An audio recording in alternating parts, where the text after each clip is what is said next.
chair to sit in. I'm looking at the camera feed. I'm on the cell phone. I'm mic for good sound.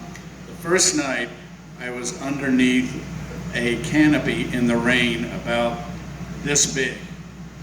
And I was right outside the window, trying to keep an eye on Drew through the window. The rain's hitting the canvas. They're trying not to get that on the mic. I'm also on the phone, and it was great.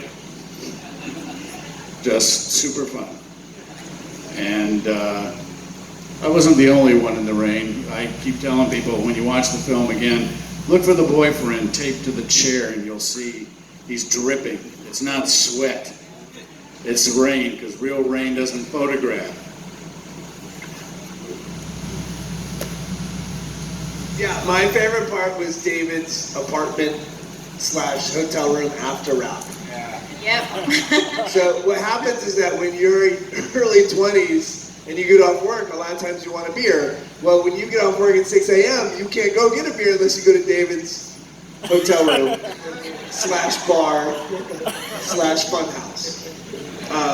And that was the best. So the great thing is that I think collectively one of the reasons that we all cherish this moment in our careers and our lives is because we fell in love during that 6-week shoot.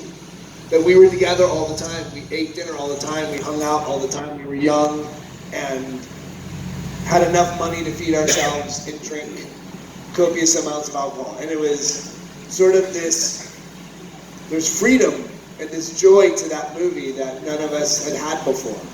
And so that's why it sort of resonates with us in a really great way. We didn't have a drinking problem, I just want to be clear. We weren't irresponsible. I've set a terrible example for the kids today. Zoinks.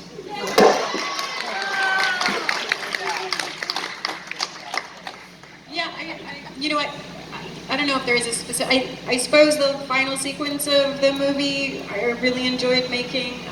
But honestly, yeah, what Matt said, it was a really beautiful experience. I mean, we had a blast, yes, but we all got to know each other in a really beautiful way as well. And yeah, it was like going to summer camp. That's how I feel. I don't have, I didn't have the usual school experience. So for me, like my high school reunion feels like this every time I see these guys, this is my fond sort of early adulthood experience that I think of in a beautiful way.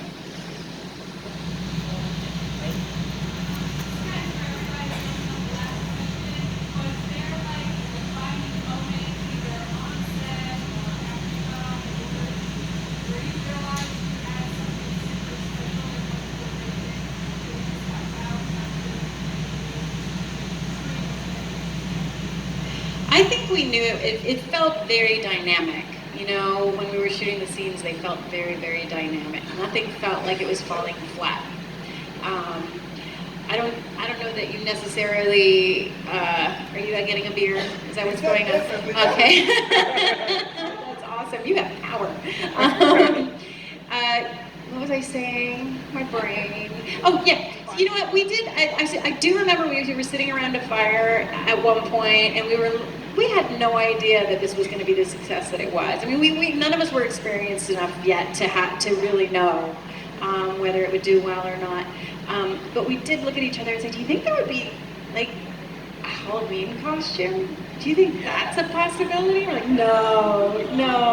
And here we are. Every Halloween now I open my door and there's Ghostface, which is a lot of fun because I'm already wearing a costume.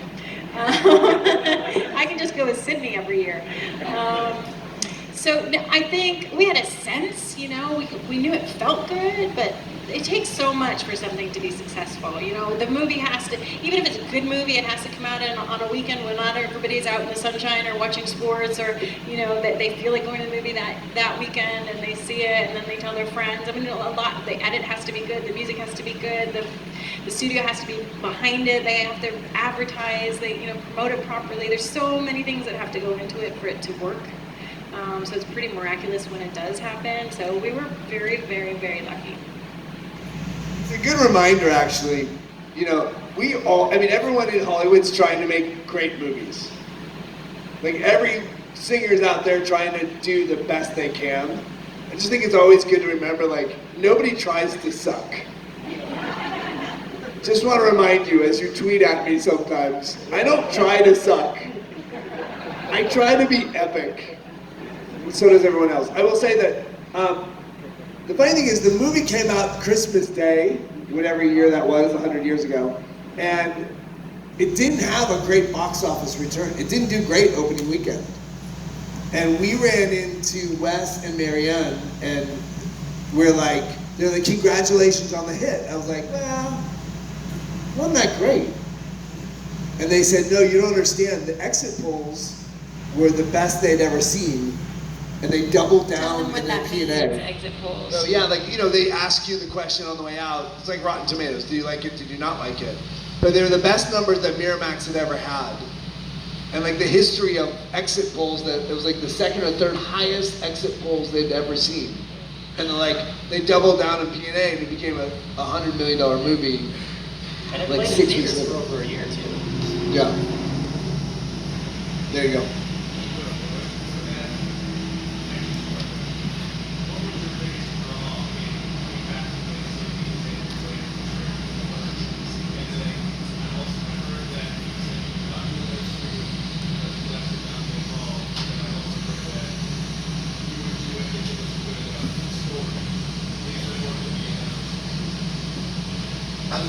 That was a lot of questions.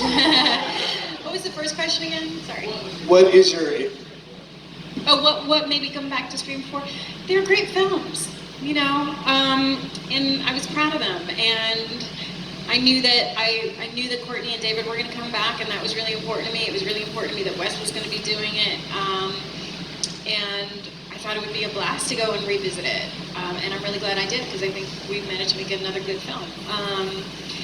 So no, I was excited to be a part of Scream 4. Scream 5, I heard rumor that it's happening, but no one's called me. I honestly, all I can imagine is that they've bought the rights and that they're at really early stages, and we'll see what happens. I've said in the past that it would be hard to make one without Wes. It would be hard to.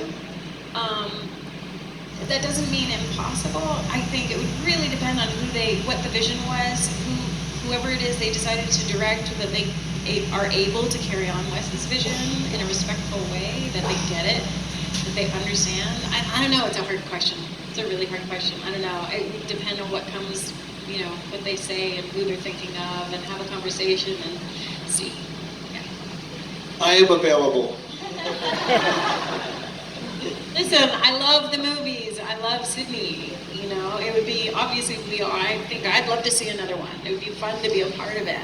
It's hard to imagine doing it without Wes. It would be painful in a way, but at the same time, could bring someone in great who really elevates it in a different way, but in a beautiful way. Who knows?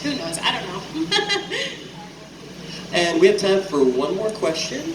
Yeah. Okay, yeah, wave your hand, sir.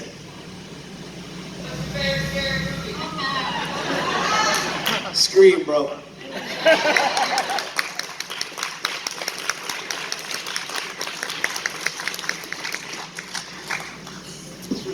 Other than the Scream movies, what, the first one I ever saw was The Changeling with George C. Scott.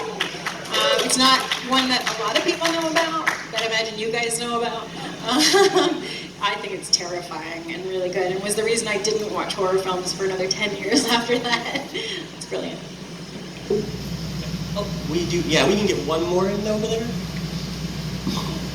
Go ahead. Yeah, your hands been up the whole time. I felt bad. You're...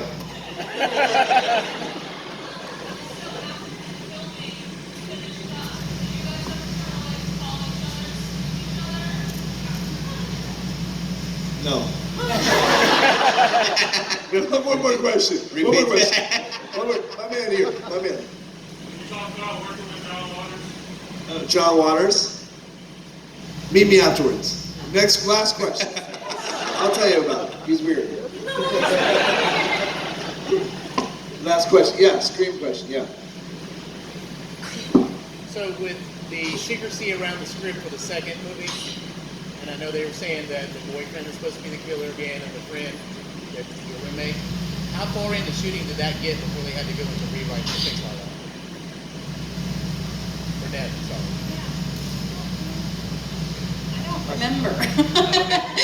Last question. One more question.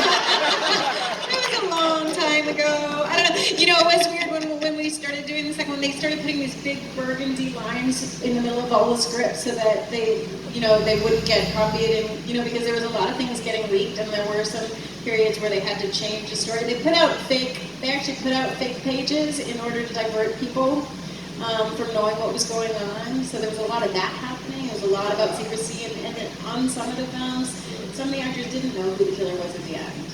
There was just a few of us who knew what the entire script was. We had to be that secret because people were so excited about movies, which is a great thing. All right. One more out there, and we'll wrap up. Yes. So as the sequel comes out throughout the years, you got nostalgic and interactive with each other more behind the scenes, but have different levels of involvement during the time also. Yeah, so the question is, as more screens come out, do we get nostalgic and interact? To be honest with you, these cons are amazing. We hadn't done one until like last year, really. Jamie and I have done one now, and three of us have done it. We've done like 3 cons together. Yeah. Roger and I have done a couple, but we had Steve and David and Rose together. So we sort of see each other on these things. And so the crazy thing about Hollywood is that you are so invested in each other for a very short amount of time. And it's like being in a marriage with a built-in divorce. You know you're going to leave, and it sort of breaks your heart, but you commit so passionately for a very short amount of time. And something about being young and having this relationship, we fell in love as kids. And so when you see each other, it's like it's like family. And that sounds really cliche, but there was like an innocence about all of us back then that we don't have now after being in this industry for this long. So it is a huge piece of our journey. And I think that we all love it, and we love that you guys are here. We love that you came out tonight to ask us questions, and thank you for supporting Mad Monster, and thank you for supporting us, and thank you for being here. Ladies and gentlemen, Roger Jackson, Matthew Lillard, Jamie Kennedy, and Ned Campbell.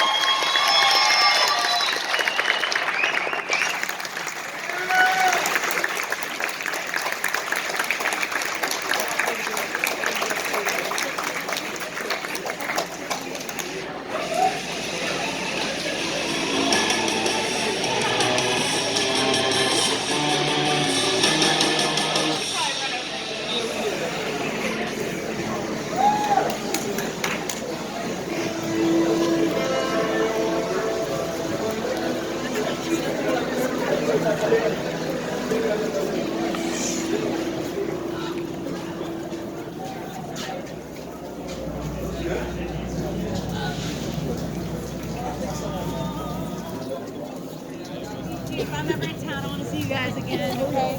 All right. Today's pretty awesome. I think I'm